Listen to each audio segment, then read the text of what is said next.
Hello YouTube, how's it going? I know it's been a while since I posted on this channel. I've been busy with other things, but Alice Madness returns.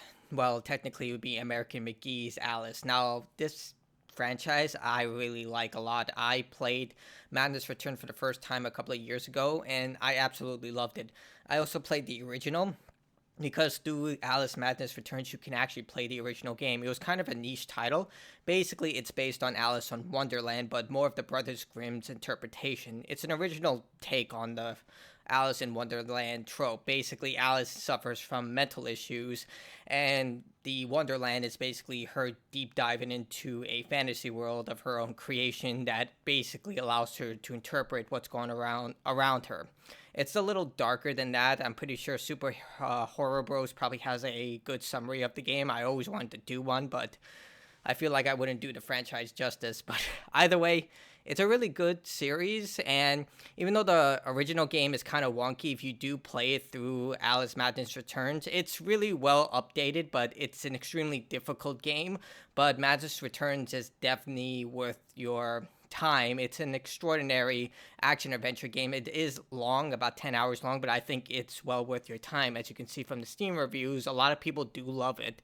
And it is included through Xbox Game Pass, but you can't play it on Series X anymore because it crashes every time you try. So you'll have to do it through Xbox One, or no, you have to do it through Xbox One. But yeah, it's a really good third-person action adventure title, and this game released all the way back in 2011. And yeah, it was like I said, it was really well received. Now, American McGee, who invented the franchise, he wanted to make a brand new game called Alice Asylum, and unfortunately, it's not happening anymore after years of planning and funding. EA came back to him, who owns the franchise, and stated, after several weeks of review, EA has come back with a response regarding funding or licensing for Alice Asylum. Alice had a good run, but the dream is over. So basically, short term, American McGee was trying to either purchase the IP from EA or get them to license them out.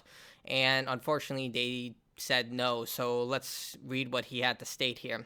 Over the past few years, your support has made possible a constant stream of creative output by a team of artists, writers, designers, modelers, and producers. That output resulted in Alice Asylum Design Bible, a 414-page PDF containing a complete vision for the third chapter in Alice video game adventures. Shortly after the completion of the Design Bible, I resumed talks with EA regarding our efforts to get a new game made. They were presented with the Design Bible and a production plan produced in collaboration with Virtuosis Games, outlining the schedule, budget, team, design for the game's production. So he basically wanted to show them, hey, we do have all this planned, and he does have experience making video games. After several weeks of review, EA has come back with a response regarding funding and or licensing for Alice Asylum. On the question of funding, they have ultimately decided to pass on the project based on an internal analysis of the IP, market conditions, and details of the production proposal.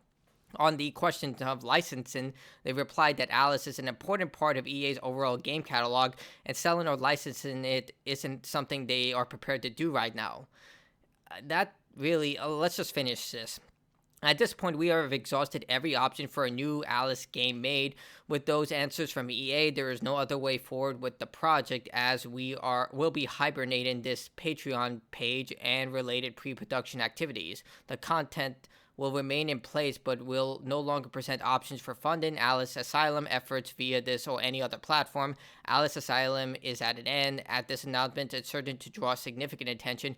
I would like to focus visibility on amazing artists and designers who were funded through Patreon during this project.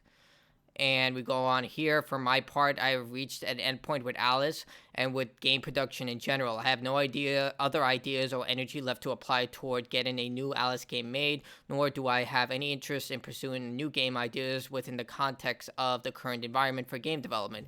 This brings us full circle to the statement I made years ago, which initiated EA reaching out to me to ask if I wanted to explore making a new Alice game, which I have no control over the Alice IP and no ability to make a new game happen. That control and ability rest entirely with EA. If someone does manage to convince EA to make Asylum, I would like to make it clear that from this point forward, I have no desire to be involved with that or any Alice related development. My involvement with Alice has come to an end. Going forward, I will focus on my family and family business at Mysterious. Lastly, he's extended his thank you to everyone. So, as we can see here, this was one of the production arts, so it's completely dead. And it's shocking because EA does have a really good indie development project within EA Originals. From what I've spoken to when game developers talk about this, they all love this program and they've developed some real bangers like Wild Hearts, It Takes Two, Unraveled 1 and 2. They have a lot of good games under this belt, so Rocket Arena, I believe, was it was a live service that's fallen over. But either way, it just seems strange they wouldn't do it. Maybe the budget was too out of reach for EA. What doesn't really make sense to me, and if anyone wants to correct this, feel free. Why don't they just license the game to him? Like, it's clear that he has a passion for this. He's the one who made it, and let him fund it through other means. And one can argue that it's for EA's reputation because, let's face it, Patreon and Kickstarter backed projects don't have the best reputation. One of the most infamous examples is Mighty Number 9. So, yeah, I think Chronicles of Valeria would also be under that belt and Star Citizen, but I would actually go down with Mighty Number 9 because it was a finished game and it was delivered to an extent. I believe the Wii U physical editions were never delivered, but don't quote me on that. Either way, I think that's what EA's worried about because that's already happened. And it's better to say no to be safe than to, give him the license and then nothing transpires and then everyone goes after EA for that. That's what I would think. But this guy has experience. He has everything in line to showcase to them, hey, this is what we want to do it.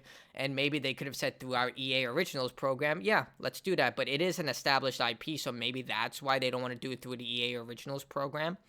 But either way, I'm really disappointed because even if Alice Asylum does get made and EA decides, you know what, we have this IP, let's dive back into it, because game companies are doing that more often. It's safer to go with established fan bases than to create a brand new one, and Alice still has a very robust fan base. A lot of people still love this franchise. Even though it's just 2 games, they're really good games. And, I mean, maybe in the future they might decide, but it's clear that American McGee he's literally just said, I'm done. I'm done with video game development. I'm done with everything, and I can't blame him. You dedicated years of your life in hopes that this would be made, and then suddenly it said, nope. I can only imagine that's so draining on you and disappointing that you decide, I'm done. I can't blame him. I've been in that situation. I'm sure a lot of us have, where we were in such a dire situation where you just said, I'm done. I don't care anymore. I'm moving on with my life. Maybe in the future, he might decide that, hey, I've decided to come back, and maybe if EA funds this, I'll go in as a consultant, because Mark Darrah is doing that for Dragon Age, the new Dragon Age game, as a consultant, even though he's left BioWare, so that could happen in the future. People change their minds all the time, but for now, it seems that Alice Asylum is completely dead. We're not getting a new game, and EA literally said nope, which again makes no sense considering they've done nothing with the franchise since this Alice Madness Return released in 2011. So it's over a decade they've done nothing with it. Not even an update to the current game. You can't even run it on a Series X because the game crashes, so I don't know. I'm not EA. I don't know what they're thinking. Maybe they're right now struggling like a lot of big companies are right now with the whole recession. But I don't know. It's completely up in the air. Either way, disappointing news. It sucks. But, if you can, give Alice Madness Returns a chance if you're looking for something different. It is a standard action-adventure game in terms of its gameplay, but its story is definitely up there when it comes to originality, and it's something, like, for $4 for a 10-hour game, I think that's a pretty good damn deal. And if you have Xbox Game Pass, you can play it through Xbox One.